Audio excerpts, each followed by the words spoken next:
Alright guys, so I might get a little bit of hate for this video. So first of all, cheers to you guys if you're drinking your beers.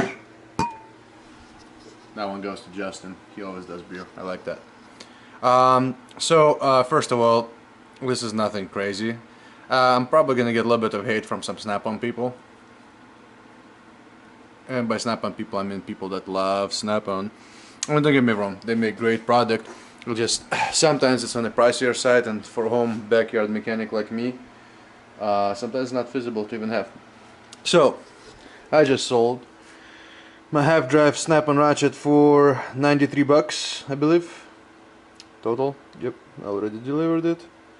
So, 85 plus 8 for shipping.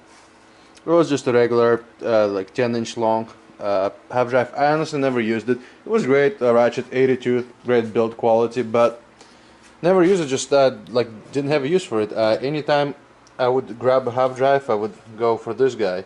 Anything else, I would usually use my 3/8 Snap-on. So I sold that, and what I want to buy is Harbor Freight ratchet. Actually, this Pittsburgh guy. As you can see, I already used it and abused it a little bit.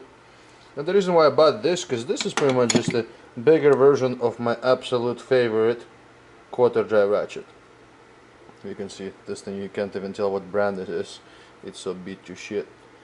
But yeah, so I just went ahead and get this guy, and honestly, this got more use in 2 days I owned it than the Snap-on ratchet did in 3 years or 2 years that I owed that.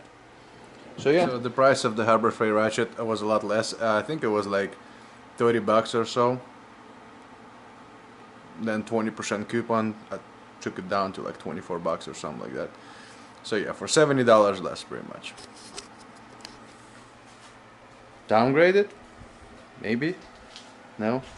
I don't think so. Alright guys, if you like my channel, hit thumbs up. If you hate it, or if you're working at the Snap-on truck, hit thumbs down. Subscribe if you haven't. More videos coming up weekly. Take care.